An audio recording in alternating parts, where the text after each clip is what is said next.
Alright, everybody. Welcome to State of the Galaxy.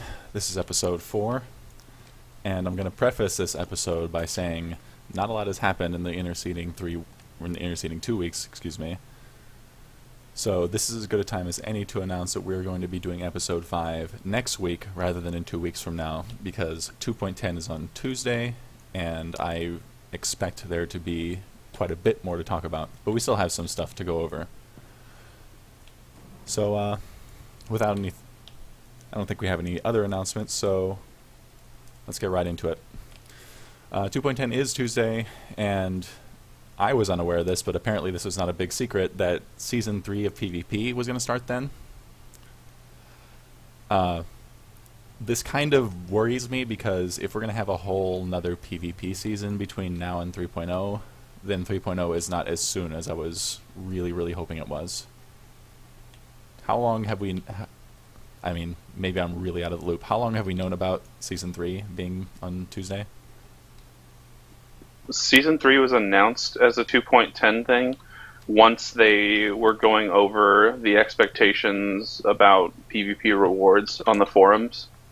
It was not mentioned, like, super often scheduling-wise. Like, it's not like Tate and Courtney and Musco and company have been posting about get ready for your season 3. Like, there's been no talk of that at all. It's always been about season 2, like keep on competing, get those rewards. But no one's really mentioned season 3 except for what, like, people hoping for better rewards than season 2. Was that like in their feedback thread that the devs posted for what do you want to see as far as rewards go? The first time it was mentioned wasn't in a feedback thread. I believe it was either Tate or Courtney, but it was on an. It wasn't a specific thread where it was like, Season 3, when is it? It was them explaining that there would be a Season 3 before the expansion. Okay. Yeah, I guess I just missed it. I don't know. I don't really care about ranked PvP, but I do care in as much as scheduling is concerned. So, I mean... Yeah, I worry about that. It makes me wonder how many patches are actually going to be before 3.0. And, yes. I was hoping we would get an expansion before December. I was actually hoping for something around the realm of October, maybe November at the latest, but that doesn't seem likely at all. Yeah, Seems like we're going to get a just before Christmas release, which is smart from a marketing standpoint, but it's just really pushing out the content. Yeah, or not so, in as much as you're just not getting it. Yeah, I meant pushing the schedule back farther. Yeah. Also, are you aware, is there going to be a new tier of PvP gear? I don't think there is. There haven't made any announcements about a new tier of gear, and I think they're going to just keep it at Brutalizer until level cap. Okay. That may indicate that maybe this season will be shorter. Maybe I'm just looking for reasons to be optimistic when I say that. But maybe the season will be shorter if they're not going to, change the gear requirements. I know that they said that the seasons, in and of themselves from now on, after Season 1, it was Season 2 is only going to last for a number of months. Season 3 will only last, it was 2 or 3 months? Maybe 2 or 3 patch cycles or something? Oh, good. Tenebras is here. I can ask him. He might know. Do you know if there's going to be a new PvP gear set on Tuesday? There's no PvP sets, and they said it's going to be a few seasons between each new set of gear. Oh. See, I was under the impression they would do one every new season. And they also said that they're going to shorten up seasons considerably, starting with 3. Okay. So maybe I'm not being falsely optimistic by hoping that Season 3 will be shorter and we'll get 3.0 in, I don't know, maybe November. It was Modney that posted a lot of that stuff in the PvP feedback thread. They were kind of buried, so I'm not surprised that people missed it. Yeah, I'm usually pretty good about. Too, right? It was shorter than 1, but it was still at least a few months, right? Since at least Brutalizer came out. I think it was 3 months. Brutalizer's been out for quite a while because I've had min-max for months. All right. Speaking of 2.10, I asked Tate this on the Friday community stream. We got confirmation from him that they didn't put the new Flashpoint on the PTS so that people wouldn't get story spoilers. Whether that means that they don't want SWTOR Minor to post about it, or that they don't want people to go out and run it and get spoiled before Tuesday. And I mean, I don't know. It could be both. What I'm guessing is, and this is my, well, hang on, let me get this out. I'm guessing then, or I'm hoping that the direction they're taking the arc is much more ambitious than just Revan's behind it all. There might be something like significant that will happen either on or during our time on Rakata Prime. You're gonna say something, Justin? I was going to say that, like, if they're hiding the flashpoint, which I think is smart from PTS, I'm hoping that it's more than just it's Revan and there's boss. Like, I'm hoping that like it's Revan and this is going to introduce you to what the fruit of the story for the next expansion. That's what I'm hoping. Not like an announcement in the flashpoint, not like a here's the name of the expansion, but just like we're done with Dreadmasters. If this is all about Revan, that's cool, but where's it going? I don't want to be that party pooper, but I think it's just going to be Revan. It might be. I mean, it's... Because if you think about it, for new players coming into SWTOR, they don't even know that you get to face Revan yet in a flashpoint. So, having Revan revealed on the PTS or having someone leak it might be a problem for that, but I don't know. I guess I'm expecting the worst. I'm Have you going to go with done the wild card on this one If we get something, and if say we get it's going to something be new and Kefis exciting, wearing Revan skin. have you guys done the Republic Manon Flashpoint or seen it? I have not. no. No. Well, at the end of the Manon Flashpoint, if you have done the, I don't remember the name of the quest, but the equivalent of Cult Arms on PubSed, you can ask Theron Shan about Revan, and he says he thinks he's dead. Yeah, So, but we're pretty sure he's not. And I think SWTOR Minor mined that damaged Revan armor, which I think is going to go on him. Or I think he mined the entire model. Yeah, there's a Yeah, and he like built out the texture model using his own programs. I can't imagine what the Revanites would be up to if it doesn't involve Revan himself, to be quite honest. Yeah, I mean, there's no I can way. only see it going one way, yeah. Well, see, They my don't build question that up. on the whole I Revenant just don't thing think- is, like, so the only... Okay, I'm not saying you have to do every class or whatever to know the story, but if you only did the Sith Warrior story, your view of Revanites is that it was like a level 12 quest on Drum and Koss, and they weren't that important and also weren't big to the story. So it feels like if the Revanites are going to be a thing, they'd better like give a justification better than we wanted to use Revan. Like, I would like there to be some sort of like lore input into how all of a sudden they are the big bad, quote unquote, for Well, now I know what's this her story nuts. cycle. I can't remember her name. I can only Lana remember her Beniko. Lana ugly Beniko. face. Yeah, thank you.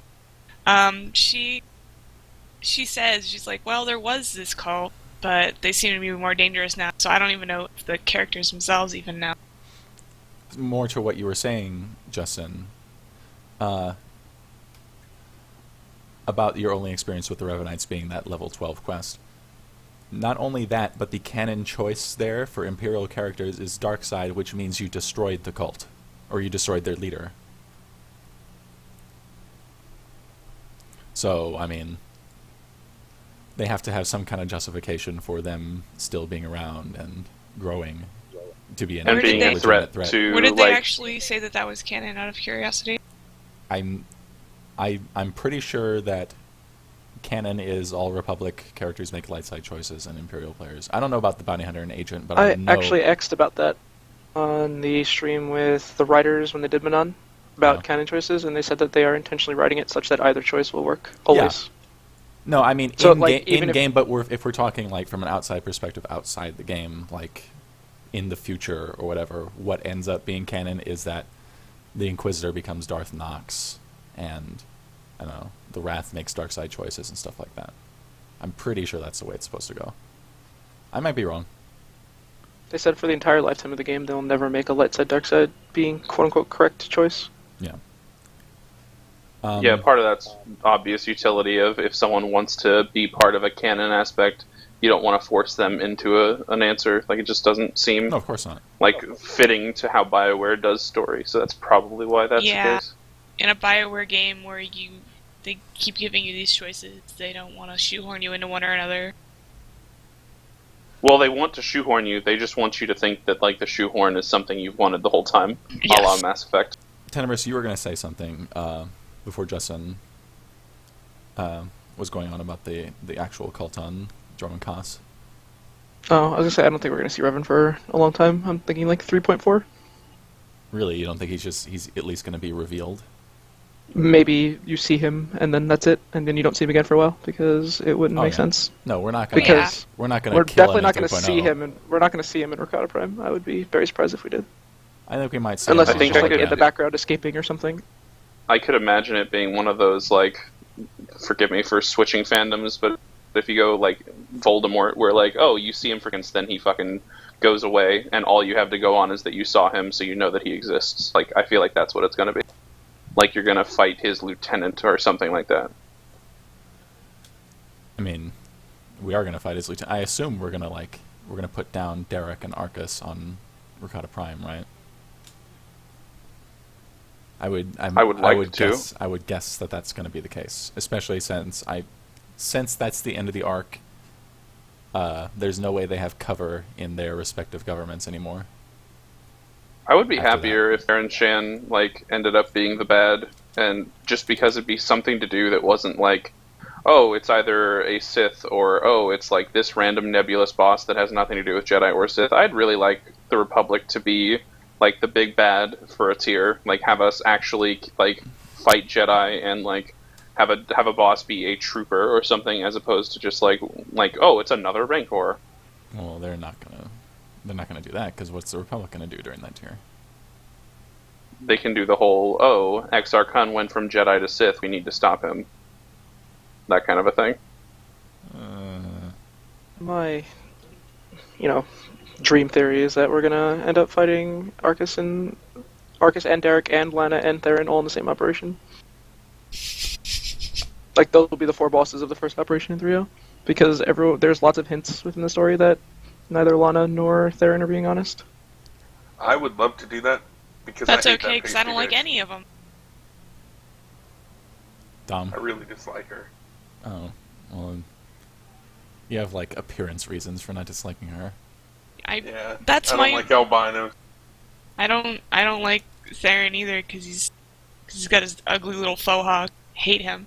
His stupid fucking jewelry on his face. I know it's like implants, but it looks like jewelry.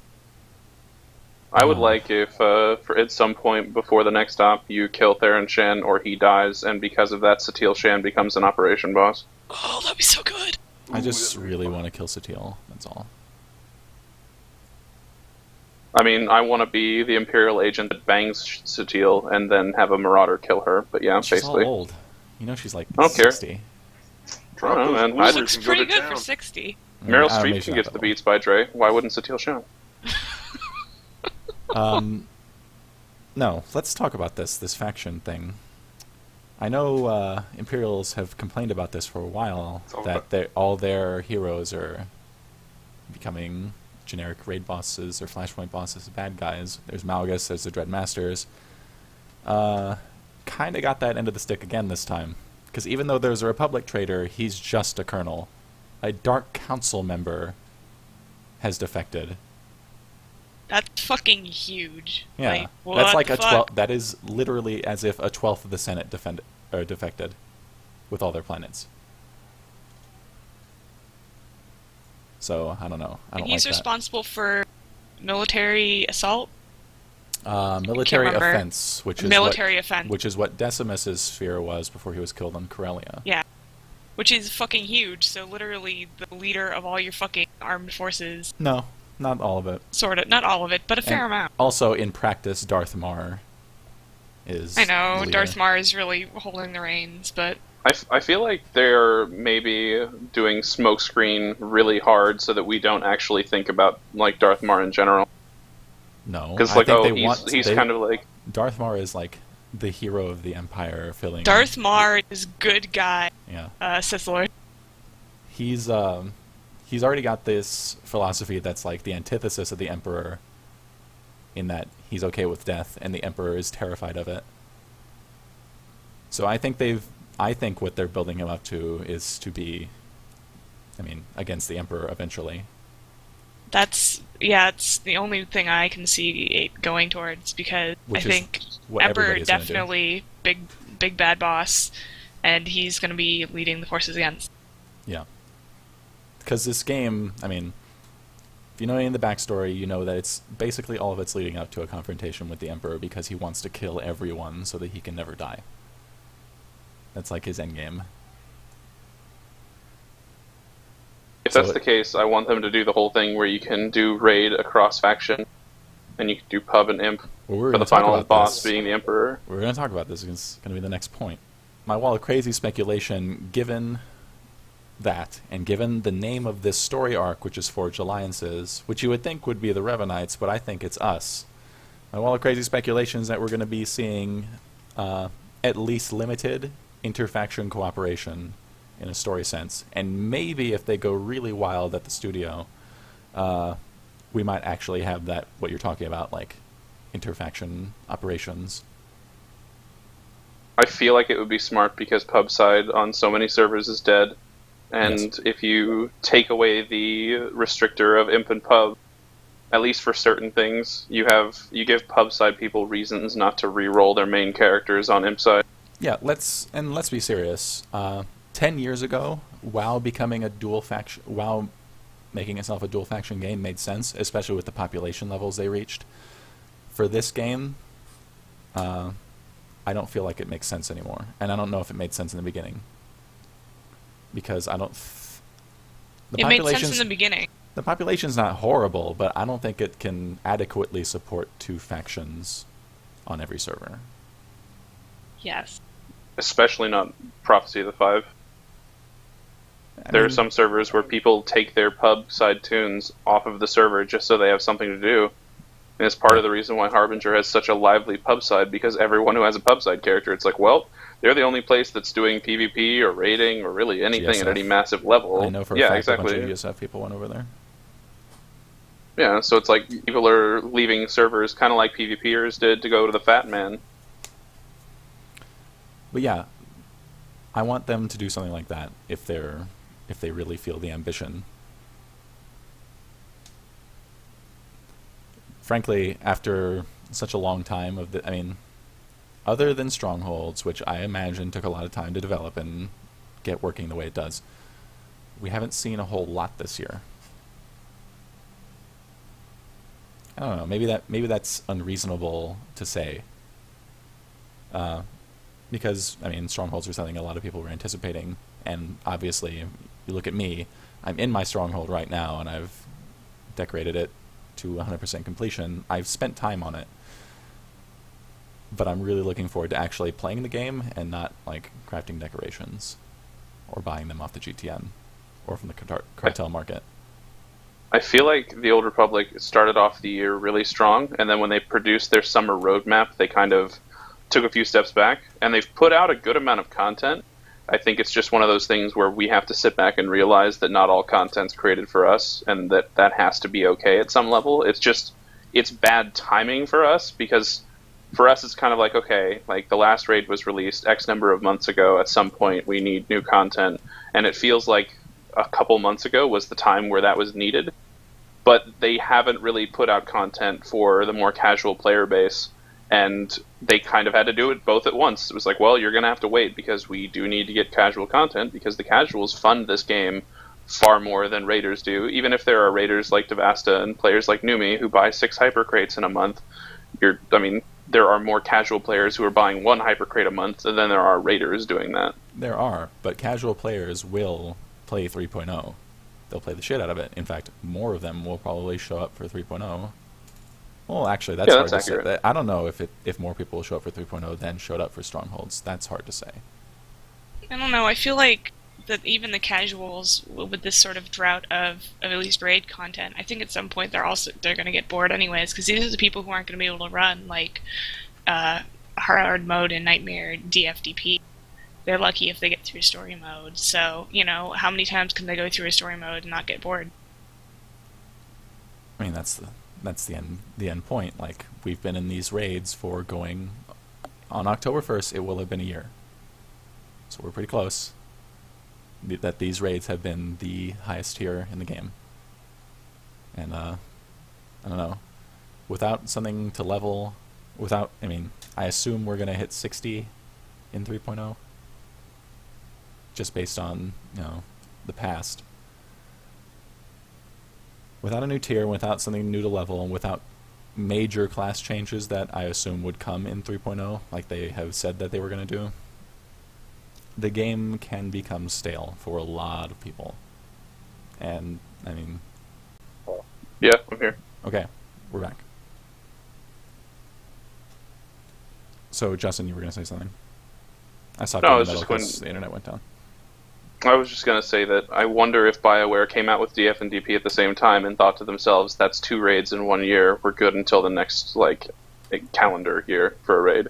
As opposed to if they did DF and then released DP 3 to 4 months later. I almost wonder if that would have been better, because it's just, DF and DP are not long raids, but 10 bosses at once and nothing for an entire year would have been worse than 5 bosses for 4 months, 5 bosses for 4 months, nightmare for both. It would have covered the same, cycle of months. I would not have liked them splitting. I was against them splitting the content for Nightmare. So, I would disagree that would be better. If they have something done and ready, they should release it. They should not hold it back to extend That's the fair. cycle. That's absolutely fair. I just feel like, I don't know, I don't think that one, combo raid a year is enough if the combo raid is going to be DFDP. If it's a combo raid of S&V and a smaller raid, that'll have more time, because the raid will be longer in and of itself, but they're not going to do that again. So if it's just 5 bosses and the distance between the 5 bosses is a couple trash packs and that's it, and no secret boss, then I don't really understand why they think a year is going to last for that content. I just feel like the amount of content that they've had is not enough for the amount of time between the content.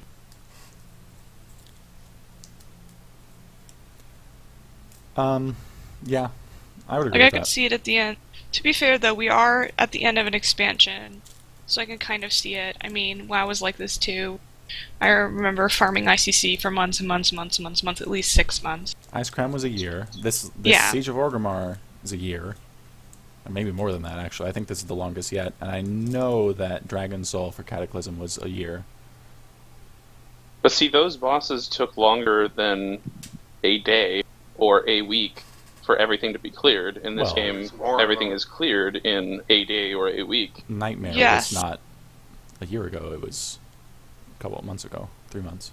No, I understand that. I'm just saying, when it comes to, the hardest difficulty, I feel like just looking at, the record of how long it takes WoW bosses to die compared to Star Wars bosses, the WoW bosses are alive much longer. Maybe it's because of just how they do the inherent, the gear grind that you have to do, but I don't think that a game could be a hardcore rating game and have the hardest boss die in a week, you know what I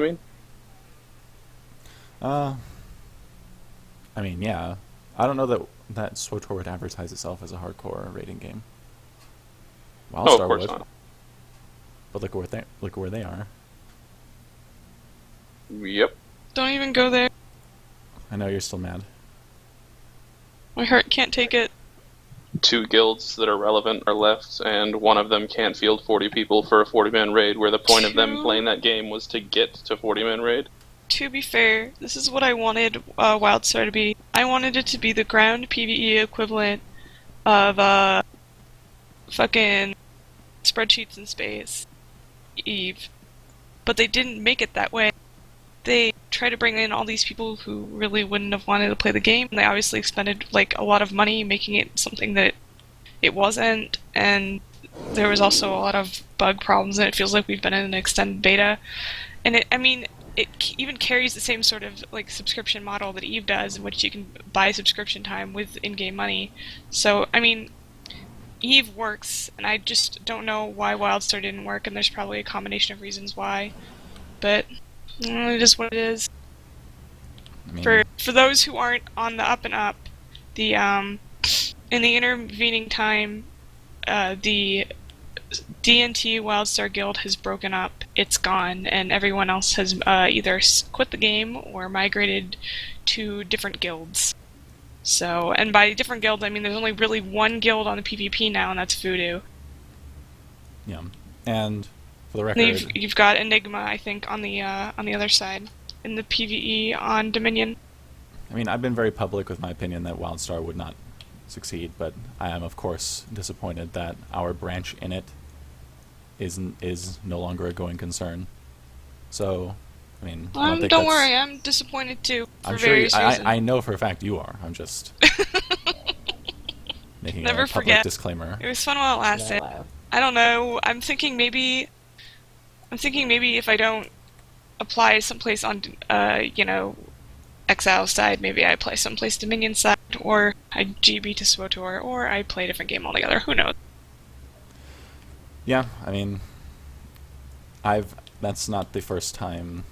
That would not have been the first time for me if I found myself guildless.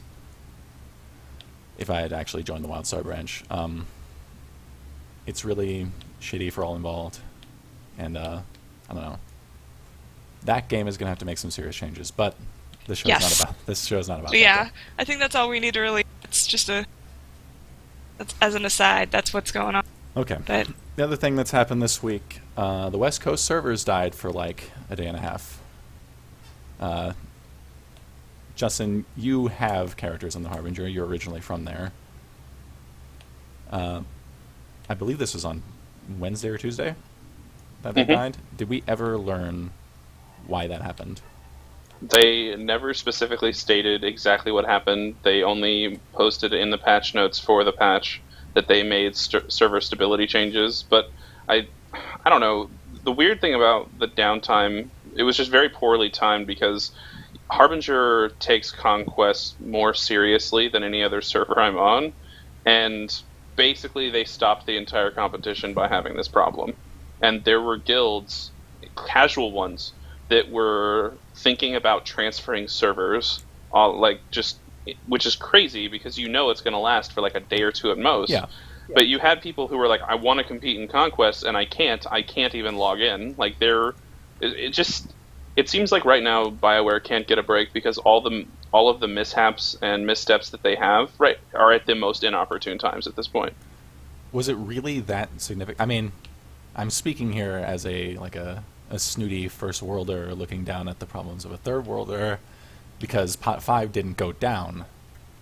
So was it really that awful, or were people overreacting? So, okay, remember when TRE decided not to work at the launch of Nightmare DP? I do remember. And entire guilds? I understand that, but for Conquest, but here's the thing: imagine if every guild that mattered in Nightmare was not allowed to raid DP because of whatever server they were on, every single one, and then you were just like, oh, okay, so the reason I play this game and the reason I'm excited about this game right now doesn't exist for me. And for Harbinger, it's like Harbinger is this big mesh of APAC, American, even English guilds and players that have the largest population of any server, bar none. At 4 a.m., there are more people online in Harbinger than there are in any other server combined. It's not even close. And I mean, that's the if benefit of being Harbinger West goes Coast. down, that's legitimately probably 20 to 30% of the U.S. population that plays Star Wars. So, like, it's a huge outage to have. If it was Pot 5 that went down, honestly, not that many people would really notice because there aren't that many people on Pot 5 anymore, but Harbinger going down is a big deal. Yeah, I mean, I know the that- overseas audience makes up quite a bit of their. If I remember right, population. it was either Zors or Extalborn Elitis that was in the middle of a timed run attempt, and the server decided it didn't want to work anymore. Was that this week? Yeah. I don't think it was Zors then, because that happened. They were doing Friday, weren't they? No, I'm saying it was people from Zors. I think it was Oh. Extalborn Elitis that was attempting it. It was probably ED. Yeah. Yeah, I mean, I don't know. I feel bad for the people on the West Coast servers who couldn't play for quite a while this week. I mean, hopefully they'll do something to compensate you. Although I don't know how they would do that. It would probably be at this point cartel coins, but I mean, how do they determine who to reward? Because I have no characters on Harbinger, but I could just like make a level 1 and claim to be like wronged, couldn't I? I don't know. I don't feel think like they're going to do the compensation thing because it's so nebulous. I feel like they're going to do exactly what they did with the 2.8 server outage, where you call to customer support, you complain, and they apologize and give you cartel coins. Because did that's that? I what didn't know happened. Oh yeah, on TRE, there were a bunch of people that did that. Harbinger pub side, for some reason, had a lot more bugs than Harbinger imp side, and there were people on Harbinger pub side that were getting I think it was 400 cartel coins or something by calling customer service to complain. It was fairly common. I feel like they're going to do that. There's no way that you're going to see them be like, sorry, Harbinger players, we messed up. Here's X for all of you. It'll be more like whoever actually has a problem enough to complain will get taken care of at some level. 400 coins is not horrible. I'm gonna call right now. You kidding me? You ain't on the server, Dom. I got 2 characters on that server. One Yeah, sec. they can check Creating your a last character on login time. Harbinger. No, they actually have leveled characters on that server. No, I mean, if you haven't been online during that time, it's not hard for them to find that out by checking your last time played. I can see them just calling you out for Logging on. pulling that crap. They're I gonna be don't like, know. Dom, you have been banned from SWTOR for life for lying to customer service. Ugh. You're on just, you're on your last legs, Dom. I don't know if They you're just gonna want to do that. they just Last triple I've been banned on him my from last the leg forums for again. years. Dom's a slug. Dom is not a biped human being. Yeah, he is. He is a slug. That's why he wants to ban all salt. Damn straight. That shit will kill you. Secret plan for Jabba the Hutt.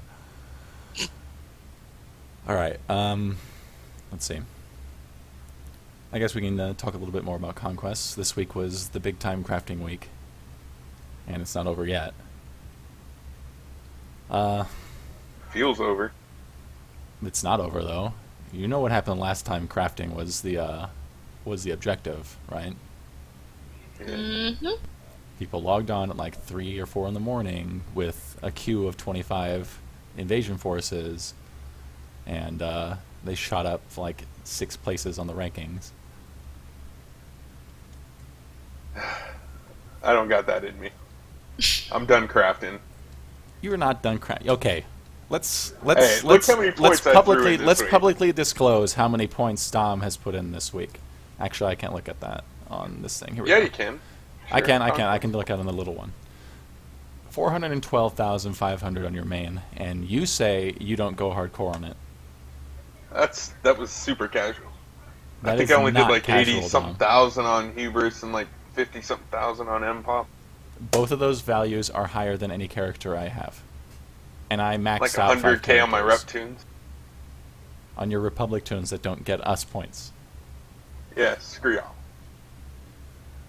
Traitor. 412,000 points is ridiculous, Dom. No, it isn't. Come on. How many more? I barely did anything. Okay. How many I didn't wars? even How buy many mats invasion or forces? anything. How many invasion forces could you craft right now? Oh, not many. I crafted 50 something this week. I How think many maybe can you 60. craft now? 3.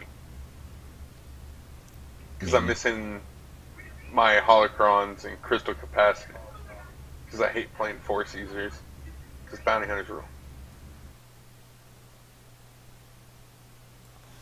Now, for context here, Dom did about 500,000, maybe more than that, 550.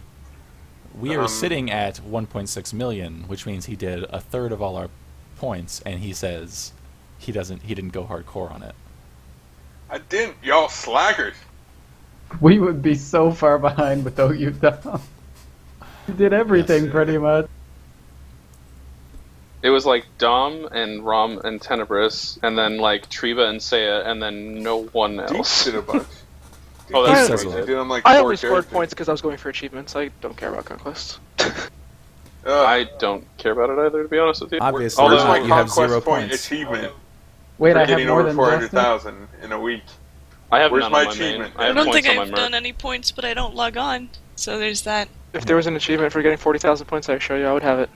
This week, however, despite it being the least engaging week because it's basically just crafting, it's been the easiest to hit the personal cap on because the cap is 10,000 fewer. So, I mean, I've capped 5 characters, which means if we stay top 10, that's going to be 5 encryptions. It's not bad. I mean, that's a tenth of a framework right there. I mean, for the people who care about expanding their guild ships, this week has been pretty good, as long as your guild stays up there. But keeping your guild up there is not very easy when you're our size. We have what? How many active accounts do we have? Like 30, roughly? And that's just barely because we invited some friends of guild on their level 1 alts. So it's really more like maybe 25. I think And we won't be realistically, generous. we have maybe 16 or 17 active players in this guild, and a couple of them you can categorize them as active in some parts of the game and non-existent in others. Yes. And, I mean, this is a discussion I wanted to have on this topic. How the hell does BioWare fix this system so that, guilds like Empire of Ta and other gigantic mega guilds do not win every week? Because I just do not see a way under the current system for them not to win every week. They would have to overhaul it entirely. I know, Dom, everybody could contribute as much as you, but that's still not going to put us above some of these guilds. I think a small thing, well, it would still favor large numbers if they have groups that are able to actually clear Nightmare. But, 8-man Nightmare, kill the bosses, maybe give more for Nightmare mode. And that way the smaller 8-man guilds have a little fighting chance. What about the ones that can't? Large guilds. Like, I'm not saying just for us. Like, if you're in like a social guild that you don't want to leave your friends for a gigantic mega guild where you're nobody and you don't know anyone, how do you compete on this system? You just not? Alliances. Go on, Beslley. If you could ally several smaller guilds together, then it might work. But then you'd have to make it so that, like, the only people who can do alliances with each other are guilds within a certain amount, with a certain amount of people. So then the mega guilds couldn't just ally with each other and get top. You know what I mean? Yes. I don't even know how they would implement that. See, that would Probably be an awesome. active account rule or something. I don't know. The only thing is with that whole situation is that I can just imagine BioWare saying, why would we put that work in when we can just have these guilds naturally merge together? Because I feel like that's what they want. They would like bigger guilds to exist. I don't know if they want Zerg guilds, but they don't. Put it this way. I seriously doubt that BioWare wants a guild of 7 people to be how people socially interact in this game, because overall you're playing this game with people, with some obvious exceptions. The reason a lot of people still play in this huge friggin' content lull, it's because of the people you play with. And if you have 7 people in your guild, and 2 people decide to escapa, then you only have 5 people to play the game with. Because I'm talking about the super, super casual people, where they have 2 days to play entirely because they've got a kid, and they've got a job, and a wife. And if their friends stop playing, and they don't have anyone else to play with, what's keeping them in the game if the content's not? Whereas if you have a bigger guild, I bet BioWare thinks that at some level you're going to be able to have more reasons for them to socially interact. I just don't think that they have an opinion that big guilds are helpful for keeping players playing the game. I'm not so sure about that. I don't know that they would... In fact, I know for a fact that if they thought that, they would never admit it. In fact, because that would be an extraordinarily unpopular, and for good reason, position to have. I think it's unpopular, and it's probably a shrewd opinion to have, but I don't know if it's incorrect. It's shrewd, but it's just shitty. You don't want to have friends break up their groups that they enjoy playing with to go join mega guilds. I wholeheartedly agree with you, but I just think of it as a... I know that it's not a perfect parallel, but when you look at raid guilds that blow up, sometimes they blow up because everyone decides to quit the game, but sometimes they blow up because 2 people leave. Or 1 person leaves, and they can't fill the spot.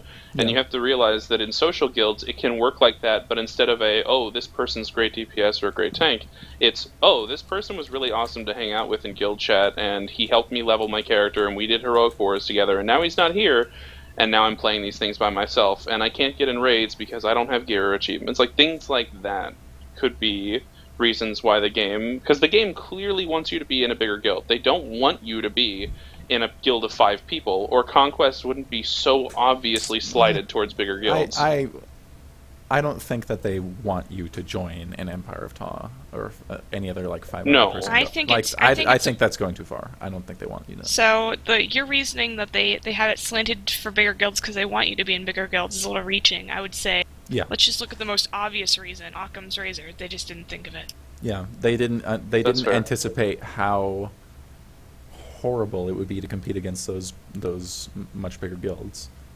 But didn't they have people like warn them about the lack of people, small guild I involvement? know for a fact I warned them.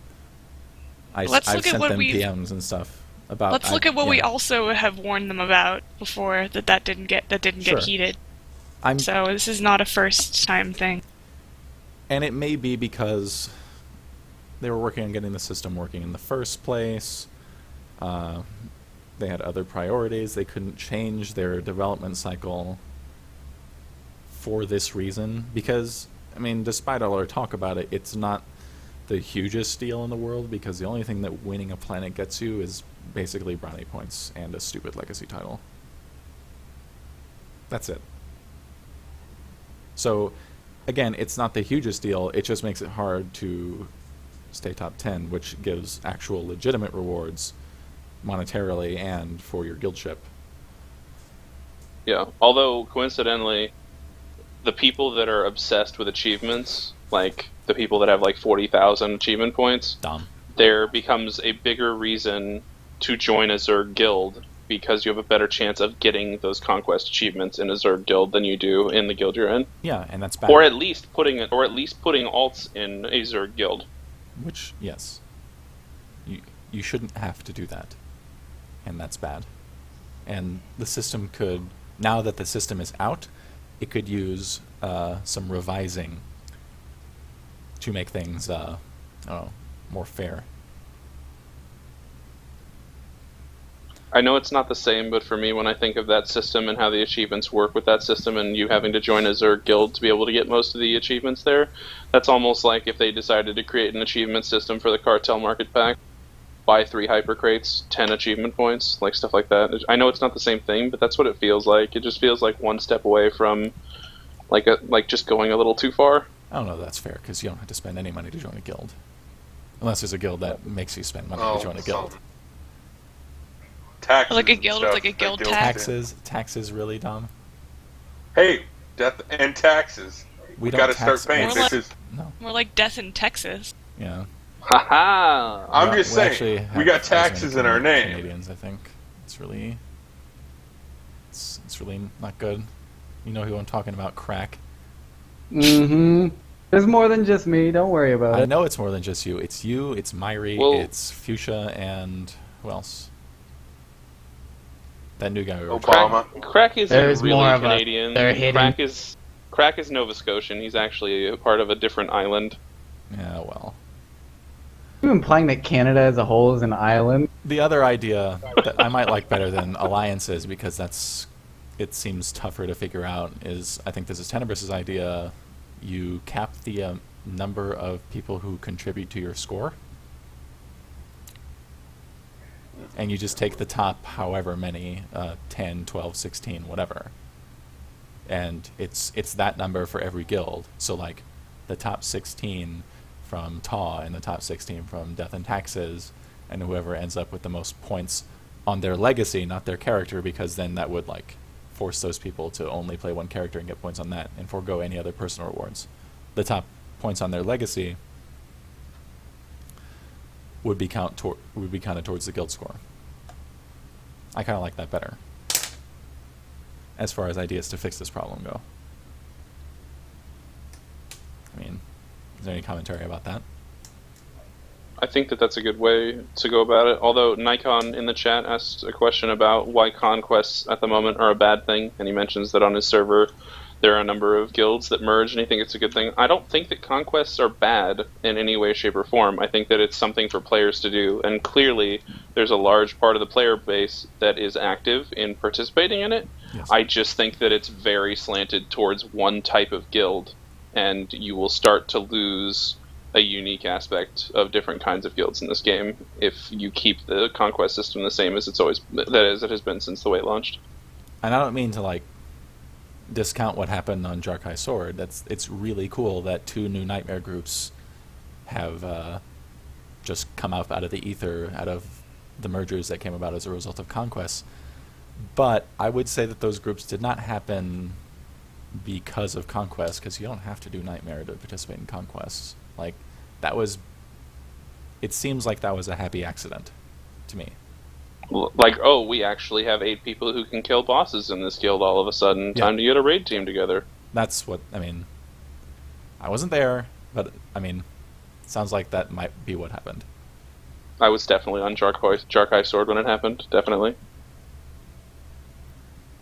Actually, what server is that even, like, is that like a European might server be an that's EU like French server. or something? It might be an EU server. I don't know for sure, but I don't think I've seen it in the North American server list. Okay. Last thing that's going to happen Tuesday is Nightmare Power will officially be dead, at least for this content cycle. Do we think that it's going to come back? Do you think they're going to do Nightmare Power again? Was that a successful experiment? I like the experiment of titles going away in a timed manner. I don't know if I like the way they implemented what Nightmare Power was and what they took away after it went away. Like, for me, like, the way that they nerfed Nightmare, where they're just like, we're going to give a flat damage reduction and health stays the same. I mean, at some level it's like, oh man, well, you still need roughly the same DPS, but on another level, there are bosses where the healing requirement is harder in hard mode than in Nightmare because of how rough they nerfed the fights in Nightmare DF. And I just worry that it'll be similar, because I think there needs to be a clear difficulty difference between hard mode and Nightmare just from a straight up raw input. And I don't think that really exists. It's more like some of this damage is actually easier than hard mode, it's just that you still have to do the mechanics. I don't know if that's the way to go about nerfing Nightmare, but I would ask other people that have done more tiers of Nightmare to answer that better than I could. I'm kind of curious what you mean. Like, what fights in Nightmare? Nephra's dot in Nightmare is actually easier to heal through than Nephra in hard mode. It's weird. It doesn't make sense. Yeah, I mean, it's been so long since I've done Nephra hard mode that I guess I wouldn't know. I mean, they've nerfed fights in a way where some parts of fights are easier to do in Nightmare than in hard mode. Like in Corruptor Zero, there are many people who would tell you that Corruptor Zero Nightmare is easier than Corruptor Zero hard mode because of the way that, like, people do the mines. It's just there's nothing hard about it. Like, I don't even notice a difference. And it's not like I don't notice a difference because I'm playing with good people. It's like I've done random pugs that do Corruptor Zero hard mode and Nightmare, and I can't feel any difference at all in the damage I take, in the mechanics, in like the amount of, oh god, we're gonna die because you let a mine get to X stacks or whatever. It's like basically the same fight. And I don't want Nightmare to be that close to hard mode. I'd still want it to be considerably harder than hard mode. Just like maybe if instead of nerfing the heals and nerfing, you know, the damage required or something, they could just make it to where you extend the enrage timer, but all of the damage values stay the same, so you still die to things. You can't just heal through everything, and you still have to bring a good group in. I just feel like if DF is the indicator of how they nerf things with Nightmare Power as a concept, I think Nightmare DP is going to be far too nerfed for its own good. Like, I know Krak thinks that he's going to be able to solo heal it if given the right Most of the composition. stuff is really like healer based. You don't like when we wipe on council and stuff. It's more so because of just mechanical fuck ups that cause an excessive amount of damage. If there's really no damage in the first place, I bet you a buff Thundering Blast is not going to be much to worry about. It'll probably still hit for like 17 to 20k on most people. Whereas now it hits for like 25 plus. I'm fine know, with nerfing content. I think that it extends content, and I like the idea of Nightmare Power. I just don't like the way they execute nerfing the Nightmare Power. I don't think anyone in this guild would argue that Nightmare DF nerfed is hard.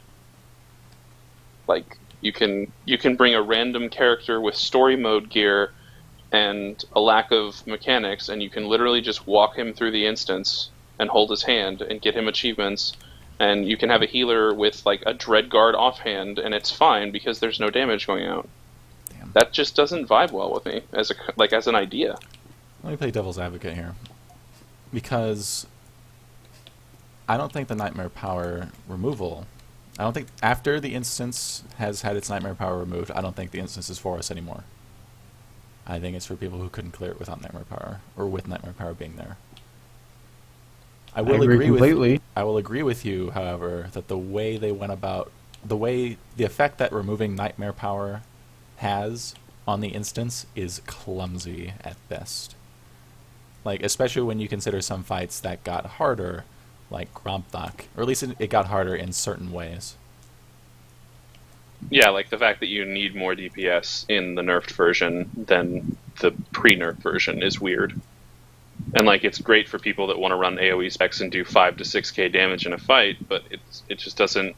That fight doesn't vibe with the rest of the instance, and it just feels like they made a mistake, but it's not a mistake that makes the fight unplayable. So they were like, "Oh, it was totally intended. We nerfed the damage that includes the lava." Like it just feels very clumsy. You're right in Yes. saying that it's clumsy. I also agree with Krak and you saying it's not for us. That's true, but it should be harder than hard mode. There should be something to progress further than, okay, now if you use more than one interrupt in the next 15 seconds, you die. That shouldn't be roughly the only difference for you as a hard mode going to nerfed nightmare status. I don't know. I think it's the fights that are not harder than hard mode. Are probably the exception. Grompthok is still significantly harder than hard mode, and so is Draxus, and definitely Brontes. Yeah, I think DF really isn't comparable to hard mode in any way on Nightmare, even after nerf. Like Nephra, but whatever. It's Nephra. I think DP has a huge chance to be far too close to hard mode if you look at the fights. Calpheus is already too close to hard mode. It's basically going to be hard mode. Raptus, if you nerf the damage, you're going to make that fight the equivalent of hard mode, with exception to there's more force executions. If you Failing 2 healing nerf challenges Tyrants... will still kill you. Yeah, absolutely. But like, if you are to... Well, are they going to nerf the healing nerf- challenge? If they're nerfing damage, do you think they'll nerf the damage dealt to the Krak- healing ad? Krak's Yes, done it on yes, PTS. I think that's what's going to happen. No. Krak's done Also, it. if they're going to Is there nerf anything the not working? damage happening during Tyrants, all you have to do is execute the platforms and you can still do garbage healing, whereas now, you do need good healers to kill that fight. And Bestia, if you nerf the damage 30%, it's just a longer DPS burn. There's not really much different mechanically speaking. Anyway, I think my mic wasn't working for a second there. Kak's done the Raptus thing on PTS with, he was just doing it for funsies on 2.10. He said the healing challenge is the same, because the damage done to the healing challenge target is not damage, apparently. Right. He just loses 10% of his HP every whatever the time is.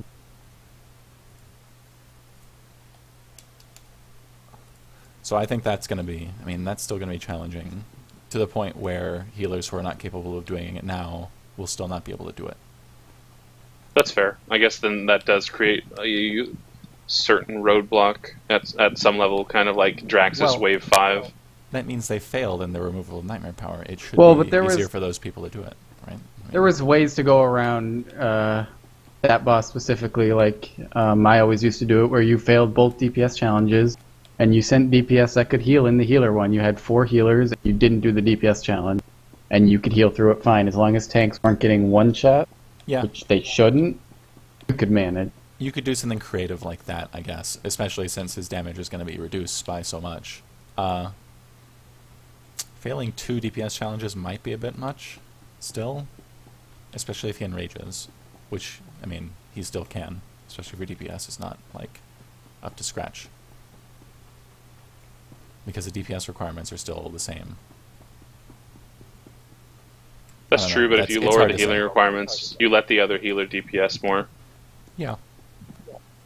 Phase 2 won't be as difficult, even if it was the same gear we had on now, because you'll have 2 healers doing a ton of DPS and a little bit of AoE healing. Like I said, the purpose of removing nightmare power, and I kind of agree with the purpose, and my opinion of the whole system is that it was generally successful in its idea, and it had clumsy implementation. I'm sure I'm okay with them making it more accessible after the content is has run its course for the people who are involved in the progression race.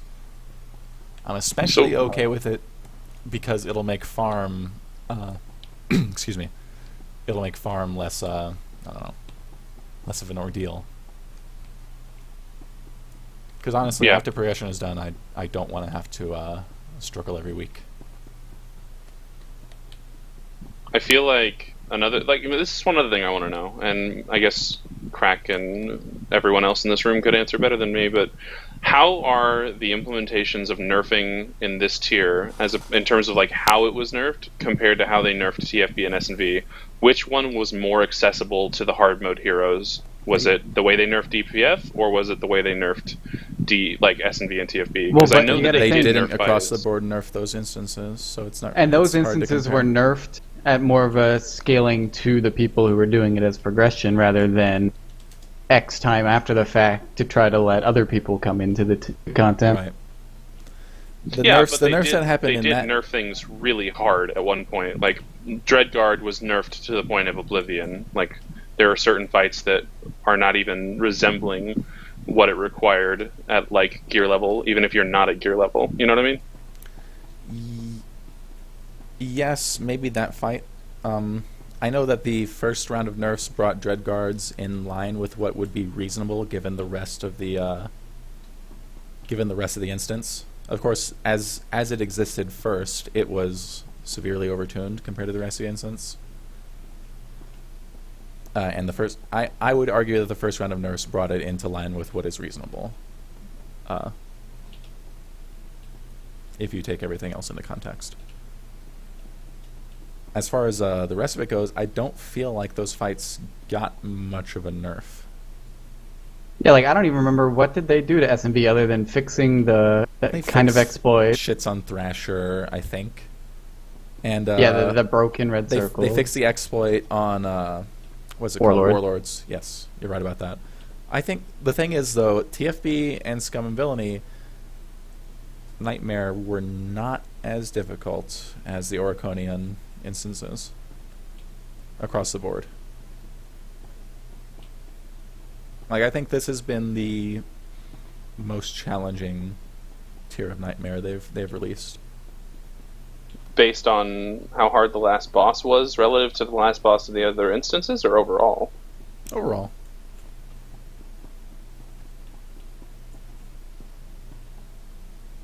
I think we were, speaking from a Death and Taxes perspective, as having gone through all that progression, we were not as strong a guild then in SMV and TFB as we are now.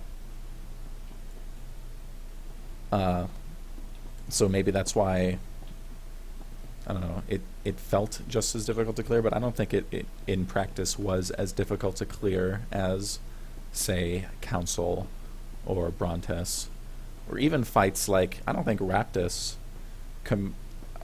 or rather, I don't think the Shadow or Operations Chief or There's a lot of free bosses. Kevis the Undying. That shit does not compare to a Dreadmaster Raptus. Yeah. I remember or even a thinking that too. Grobthok. But the first few bosses in the instance weren't necessarily extremely difficult, but they were more difficult than previous quote-unquote filler bosses as you get to the final encounter. There were a few exceptions. There was, of course, Dreadguard in its original implementation. And Thrasher. Thrasher, yes. Thrasher was the other one I was going to go to. Warlords, too. But, the exploit was so strong that nobody really noticed how difficult it was until they fixed it way too late. After people already had Dragon Slayer. Yes. God, I really loved killing him at the same time, though. It was really funny. I loved fucking it up and listening to people cry. Okay, so that's about Nightmare Power. What do you think BioWare takes from this round? Put yourself in their shoes. What do you think they've learned about this tier of Nightmare? What do you think they're gonna change? The players really hate orbs. I hope they learn that. that's like a mechanics like recycling point though. I hope they don't recycle quite as many mechanics from old shit. That SOA thing in the Dread Council fight is, one, we've seen this before, ages ago. Two, it's the most inscrutable fight mechanic in the game. And it punishes you for... a lot of the time, it punishes you for things outside your control. Like, just this week, Tiggs' tank would resist Bestia's corruption and then get SOA'd. And that's not his fault. And it leads to a wipe.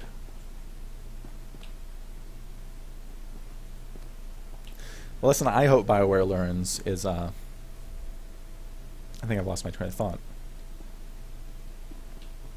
What they learned from the tier of this nightmare. Yes. Oh my god. It was on the tip of my tongue, too. God, I was about to say it.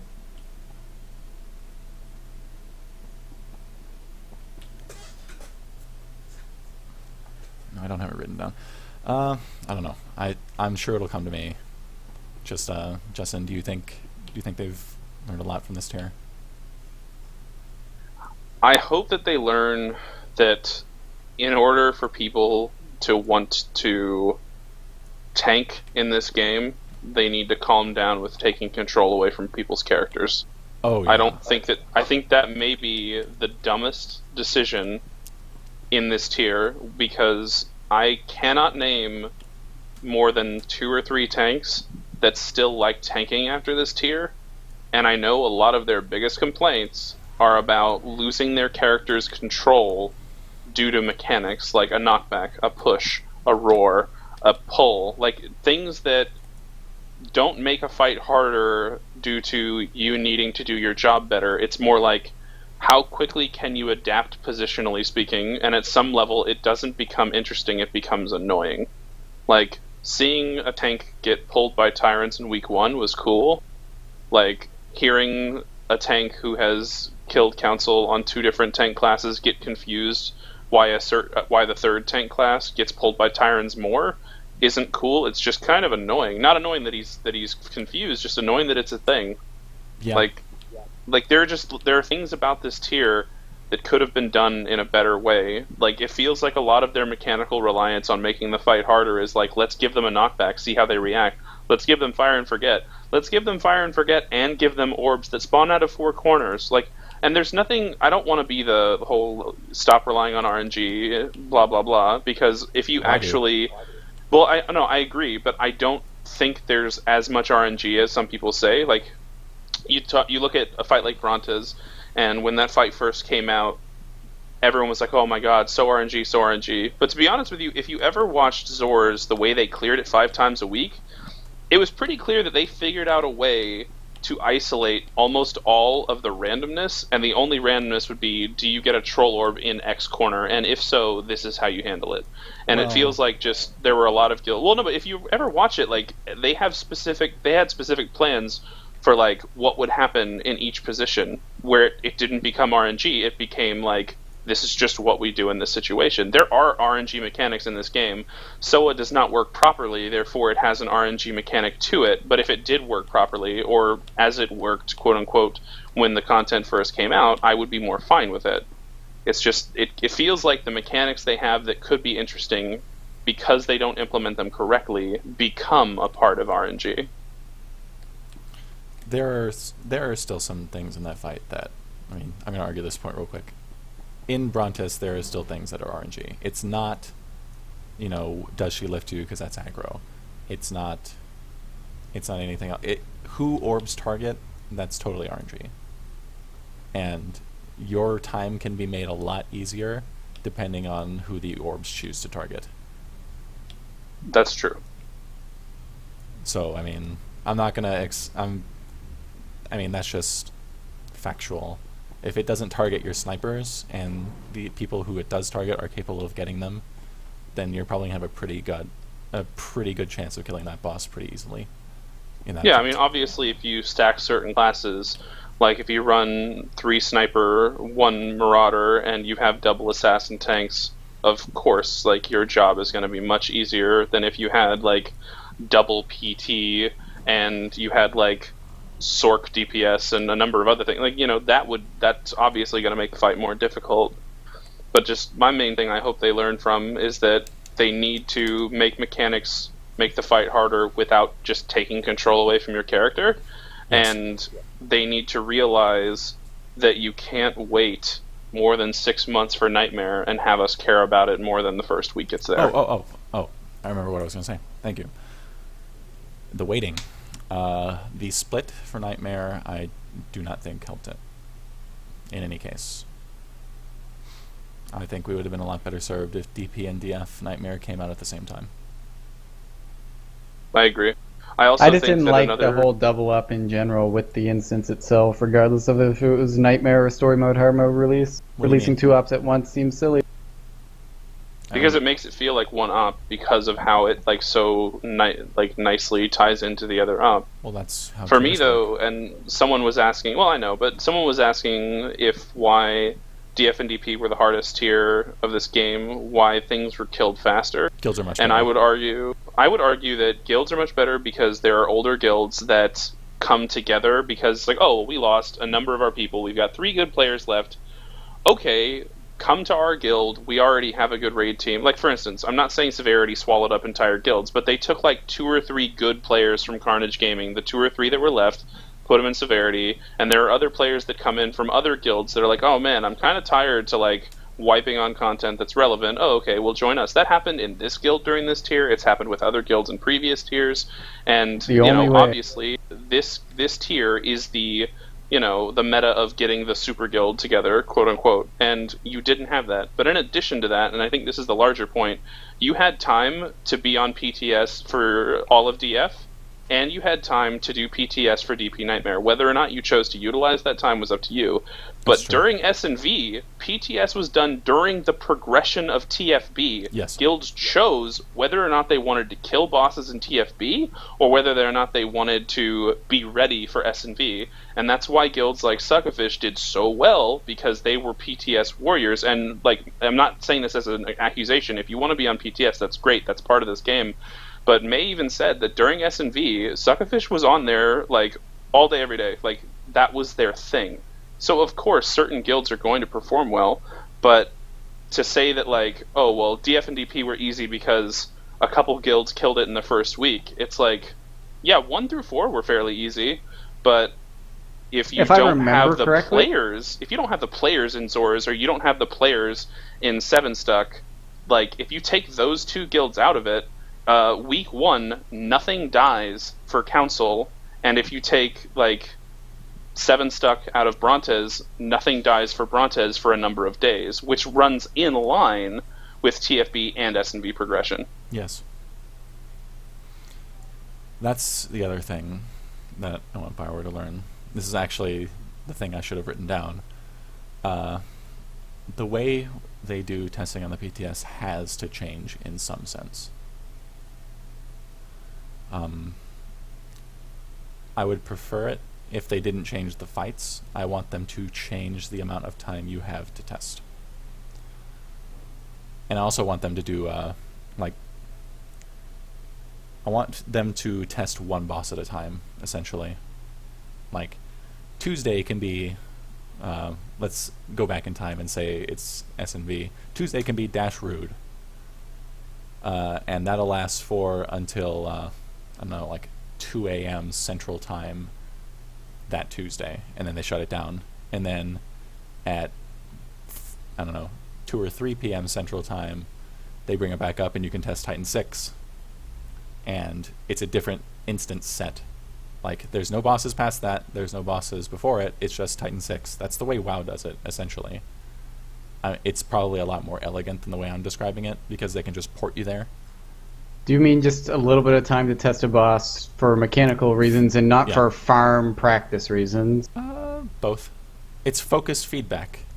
It's not like they don't just say, hey, here's the whole instance, test it and tell us what you think. They say, here's this one boss, this is essentially the way it's going to be, everybody go. And we want all your feedback on this boss. Because that's the way it's done there. And, I don't know, WoW is still the premier rating game, and I think they do it pretty well. I don't know if that's like a feasible thing. I don't know what their systems look like. I don't know if it's possible, but if they can reach something like that for SWTOR, they should, because the current way of doing PTS is not ideal. It's not, I would say, bad for competition, because anybody who wants to compete will do PTS. But it's not the best. And also, I don't think it gets them the best feedback either. Because guilds that could have insights on later bosses, if they can't kill the earlier ones, will never give that feedback on the later bosses. And this extends not just to like tuning, it's just bug reports and stuff like that. I don't know. Does anybody agree? At this point, I used to have really strong opinions on PTS, and at this point it's a moot point if BioWare doesn't want to put money into private testing, so it's kind of like I understand that it'll be flawed no matter how you do it. I don't know that they have to put money into private testing it. I mean, who would you pay to do it? And how would that not delegitimize your progression race? I don't like the way that I've always thought of it is that you give certain guilds one boss and you let them test the shit out of it, and you test it until you find every possible bug and exploit, so that one guild has like 40 hours or so on a boss, and that's the only boss they get. Their bosses aren't equivalent in any way, so if they do it with 5 different guilds, and one guild got X time to do Brontes, while one guild got X time to do fucking Nephra. Well, no, but here's my thought, though. For Final Boss, you don't do that. Final Boss, you actually pay to get good players and test the Final Boss individually. You don't have an entire guild do Final Boss. You have, hypothetically speaking, you have a player from Zors, you have a player from D&T, you have a player from Drop Like It's Hoth, etc., etc., etc., and you just get them together in a room, you have them sign an NDA, and then you give them a number of hours to work on Final Boss. And that that's sounds like a logistical nightmare. Also, I don't know how the hell you could enforce that NDA when they go back to their guilds and they know how to do it, if they learn how to do it while they're there. I guess that's true, I suppose. But I like the idea. I'm not saying it wouldn't. I don't know. I guess either they do that or they pay 8 people to be focus testers on the Final Boss. Like, that's really the only other option that makes it quote unquote fair.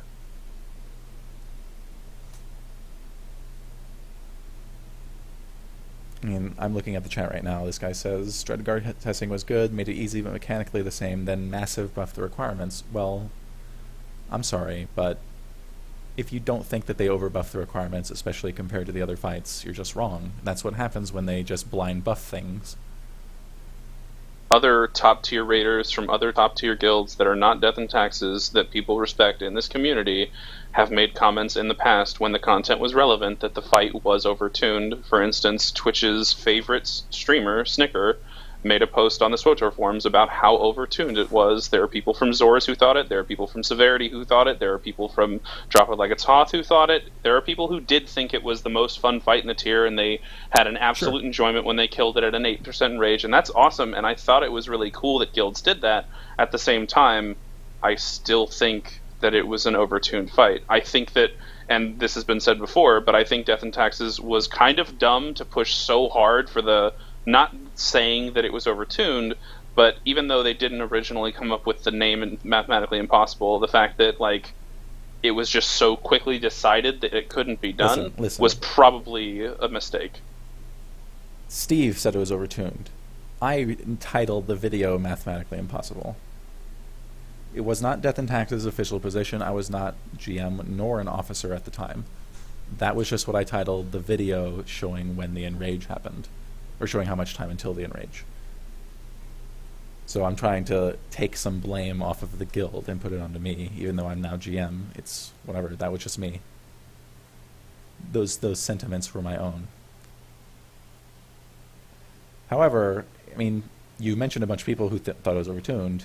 Among them is, you forgot to mention Rannick, who is really big on the forums about this.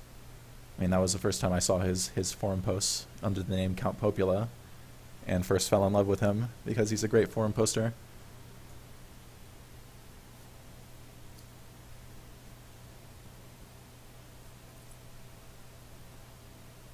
don't know. I feel like in that whole sort of situation, I feel like from an outside position of not being in Death and Taxes, I don't care that the boss was skipped. I guess I care that it was skipped in a number of hours.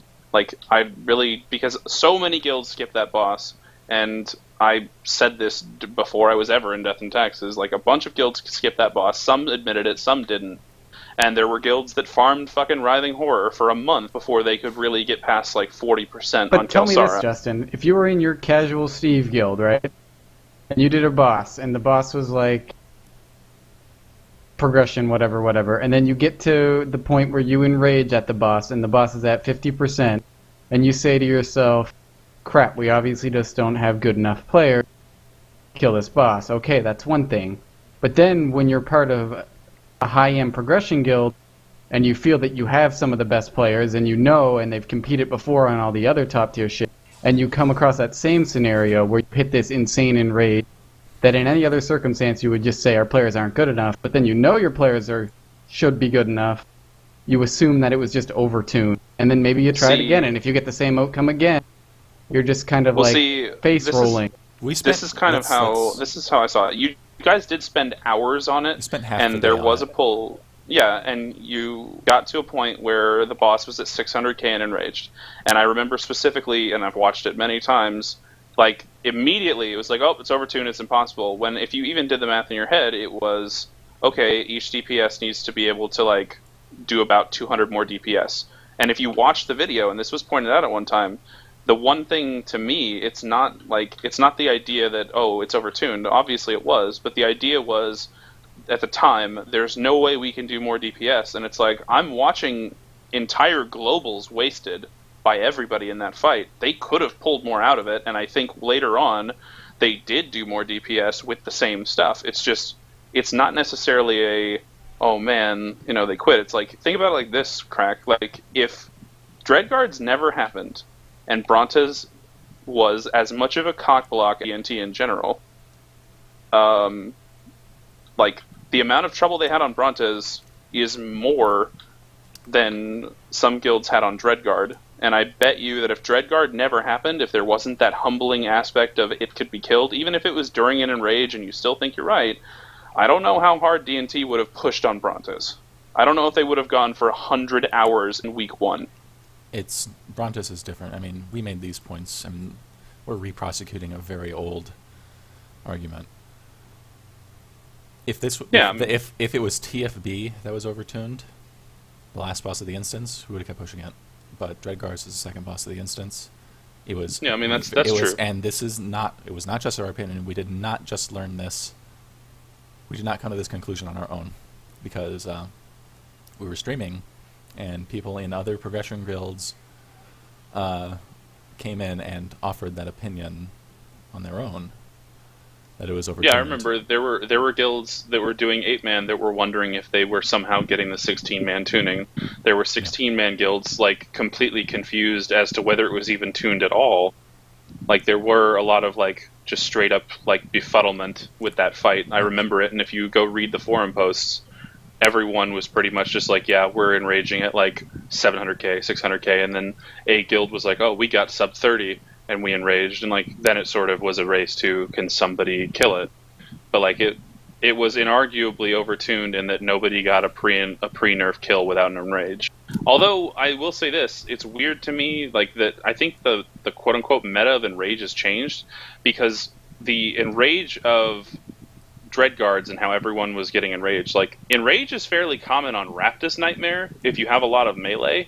It's just like they've made enrages weaker. Like, now even a quote-unquote hard enrage is more like a soft enrage that you can survive for a minute. Yeah, so when Kelsara enraged, she went fucking super speed and ran around and just one-shot at people. That's where the term Carl Lewis came from, because, one, she was fast as shit. She's probably faster than Raptus is now, even when he goes Carl Lewis. Two, she would one-shot you. That was a fucking real berserk. I mean, Raptus does a shit ton of damage, but he does not one-shot tanks. It just surprises me how that fight had a really high or difficult enrage timer, and then when you hit the enrage was meant to be there to just end the fight. Like, Well, that's what that Enrage is for. Enrage... Yeah, but not every Enrage is like that. Actually, there's not really any other Enrages that are like that TFB. in this TFB will do game. that. I guess TFB... Well, you can tank TFB through Enrage if your tank has a shit ton of cooldowns. I've had to do it a few times. A Jug can survive it for a little bit. But anyway, the point I was making, since Dreadguard was the second boss in the instance, we came to the conclusion like, look, we could kill ourselves trying to get this down. And I don't know, maybe we get closer, maybe we kill it. But we did not feel it was worth it. It was obviously overtuned. We did not want to break our backs on obviously broken content. I mean, that was a decision we made then. I mean, we're not the same guild anymore. Maybe we don't make it. Maybe we don't make that same decision. We definitely would not have made the same decision if it was TFB that was so obviously broken. I mean, because that's the last boss in the instance. And we would expect the last boss in the instance to be significantly harder than everything else, but it wasn't. Yeah, that's fair. That was not the way it was. So I mean, it was just and you have to remember that we had spent plenty of time on PTS testing the content as it was, and it was still pretty difficult on PTS, but it was not quite as they blind buffed it, so I mean it wasn't the way it was on PTS. That's why we got, just stunned.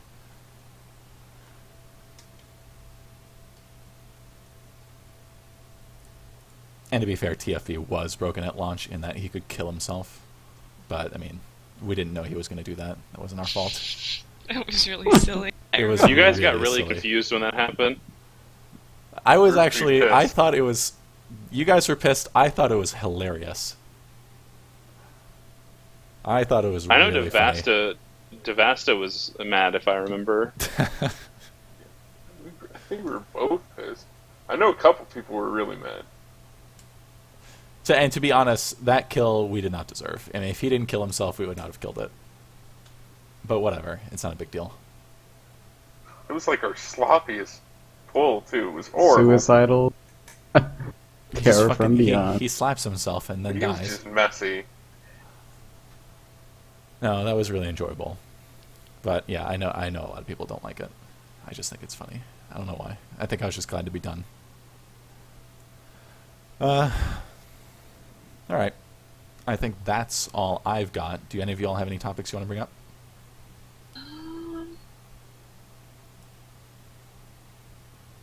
Dom, I know you've got stuff on Prestige. Decorations. Yeah. Fucking decorations, man. What about them? I Elaborate. have some problems with the furniture, specifically in Strongholds. I know they gave us emotes that we can use to use it, but you don't always sit on it.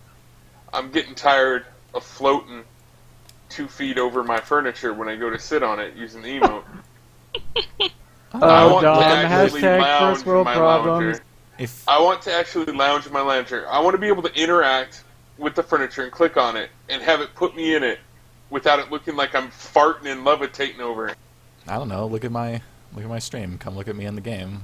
Looks pretty good. I'm sitting back on my Yeah, lounger. well, You'll have to do it again though, try because if it it as wasn't a in your body hat, type 3 Yeah, that's in true. a tight I've spot. got it on It's not stream. my fault you made yourself fat, Dom. Well, sorry. Some of us drank a lot of milk and ate a lot of meat.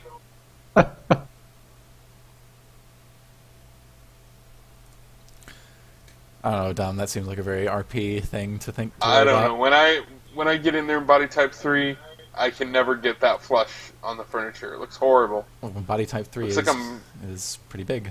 Like, I have a hard time doing it on some of these Yeah. things, like with body type 2, because sometimes you'll climb them instead of... Brings me to another Sweat. point. Not all of these strongholds are handicap accessible, such as Rom's Nar Shaddaa stronghold, which has a blockade against fat people in the front door. It also has tables set up I'm so gonna my show- rascal can maneuver through it. Oh my god. I'm going to show this stronghold on stream. It's pretty good. I'm very proud. I want to bring up something that's completely off topic, but Go ahead. another thing that this tier will be, and it's realistically going to be the final tier, where Dulphia is the place you go for operations guides. There's nowhere to raid. and we may get hard mode guides, but next Nightmare tier, you're Just just not going to see it. fascinate when it Dolphy shit talking doesn't mean you had to bring it I'm up. I'm feeding the beast, Krak. You're I'm feeding the beast. Kevin? Oh, God, I'm don't get me feeding started. Fascinate Kevin Ramen.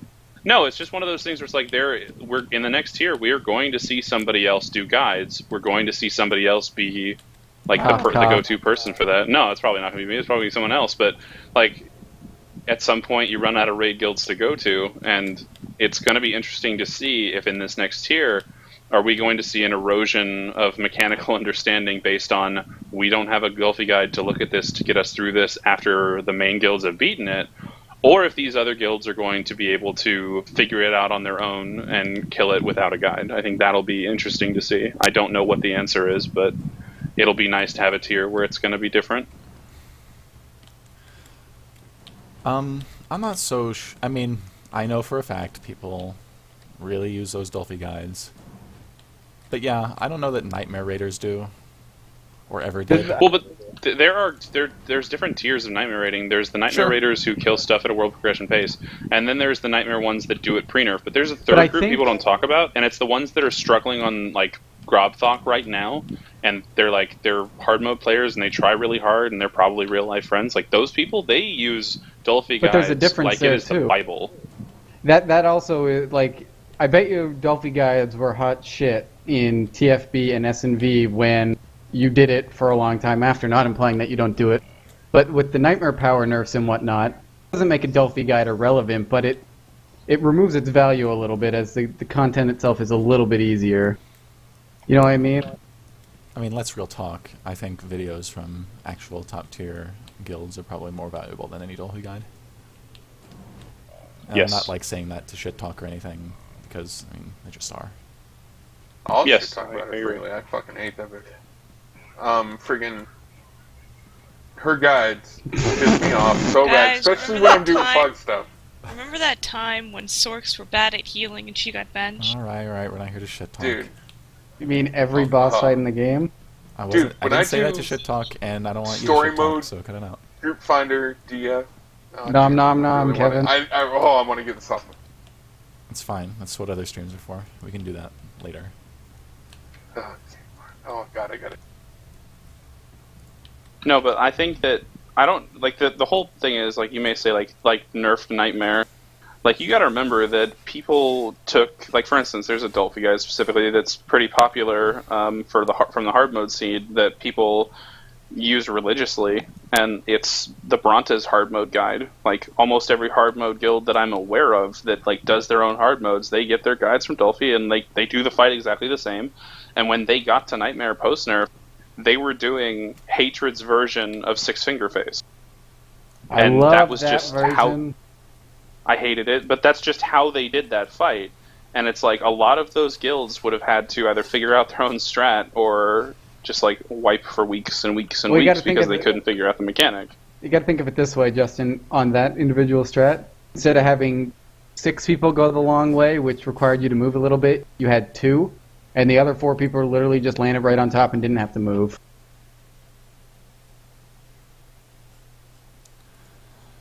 Not trying to that's fair. justify or say it's a million times easier or anything, but technically it does make it easier as long as you understand exactly where you're going. 4 people don't have to. 4 people just get knocked and don't move. 2 people have Well- to do a little bit of a run. I agree. That's kind of like saying, though, that for Reach of Bronta's phase in Bronta's, it's like saying, like, why don't we stack up? Because then we all just get to move together and no one has to worry about actually being aware of their surroundings. And it's like, well, that's cool. It does make it easier, but you could just not die.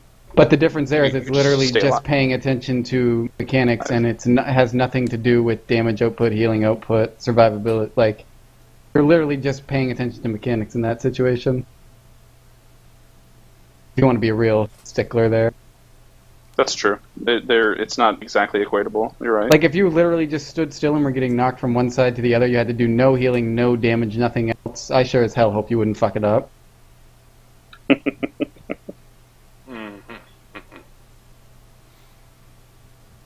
All right. Anything else you guys want to talk about?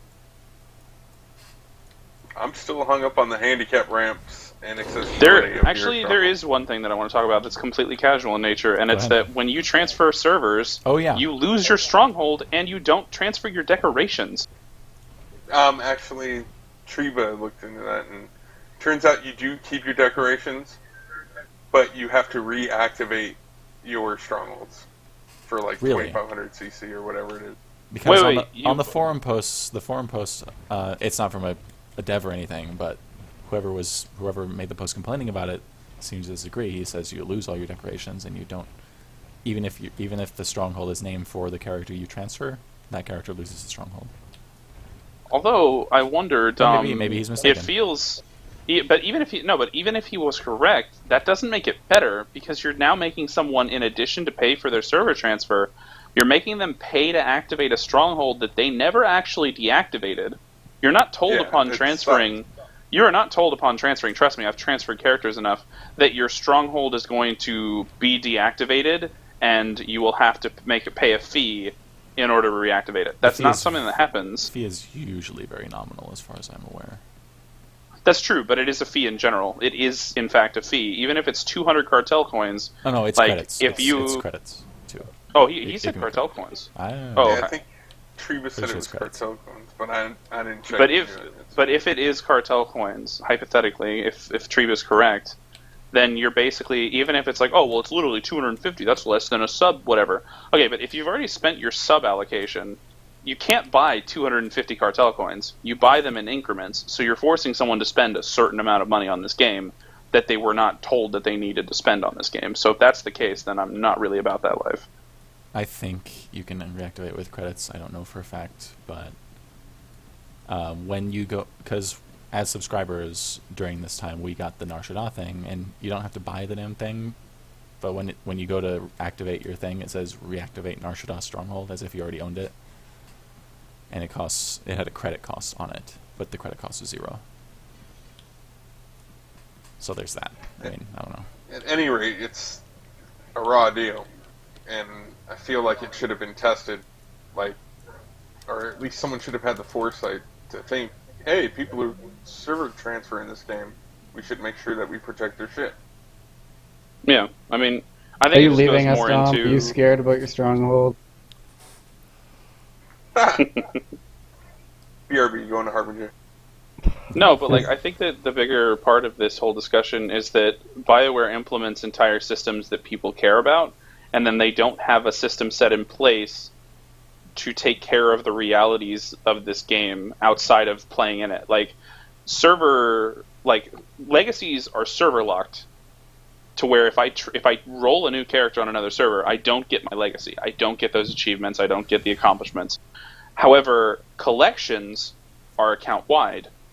So it's kind of like I've spent money, so you have to have something in place for me to be able to transfer between servers. But why can legacy achievements be a part of that? And I've never understood that, and I've never heard a good reason for it. And if Strongholds is similar to where when you transfer a character, your Stronghold doesn't exist, I get logically and logistically why it may not exist in full, but the fact that you would have to reactivate it and put all your decorations back down, it feels like it's just something they didn't think through, which is weird because this game makes quite a bit of money off of server transfers. I don't know if they didn't think it through. Maybe there's like systemic reasons why they couldn't do it. I mean, I don't know. Maybe I'm being an apologist thinking that, but like this game was not built, 1, to have server transfers initially, 2, to have a cartel market initially. There weren't any. I mean, the legacy system wasn't even implemented in 1.0. You had to wait for that. All you had was a title. There weren't achievements. All these systems are like tacked on, and the game is not built around them. So I don't know what kind of back-end stuff they have to go through to make stuff like that work. And I don't know. See, and if I you would- could I not would- make it work, I would cut them. I mean, I'm more inclined to cut them a break, maybe, because of that. see, I'm fine cutting them a break. And to be honest with you, when I got Dreadmaster, I rolled a level 1 on Pod 5 and paid money to transfer my achievements over to my characters in Harbinger. So, like, I understand how to character transfer, and I get the realities of it. It's just, okay, when you transfer a character, it gives you certain warnings. It tells you that if you have mail, the mail will be lost. It tells you that your ignore character list will be reset. But in addition to that, it should kind of name every other part that's going to be a negative, like certain obvious things, like the stronghold thing. I know for a fact that that's not listed as a side effect of transferring your character to a different server. I know that because I've transferred a character it's gotta since be it's happened. because it's so new. I mean, that's the only Yeah, that's- explanation I can think of. No, that's absolutely true. It's just that they should have that. They shouldn't be so like, oh, we didn't even realize that. Like, it should be a thing where it's like, oh, we now have this new system and it's affected by transfers. We should probably make a note. That's probably pretty fair. They should warn people, even if they can't fix it. That's Yep. going to happen. Yeah, Right because if about the warning's there, it's totally fair. Because then it's like, hey, logistically, this is not so easy. Eventually, maybe in the future, it'll be fixed. But for now, this is what's going to happen. And then I'd be like, oh, okay, that's cool. I knew that ahead of time. But not knowing ahead of time is when you start getting in situations where people get upset and people feel Yeah. like they've been hosed, They're even if spending they money haven't and- been. Yeah, I Yeah. understand that. So no, I cannot fully defend what they're doing then. I guess I can defend what they're doing, just maybe not how they're communicating about it. All right. Well, like I said, that's all I've got. You guys got anything more? Because if not, that's going to be it for us. Like I said at the beginning of the show, we are going to be doing episode 5 next week rather than 2 weeks from now, because 2.10 will come out on Tuesday, and we'll have, I'm sure, plenty more to talk about. But for right now, that's it for Death and Taxes. We'll be rating again on Tuesday. And thank y'all for watching. See y'all then.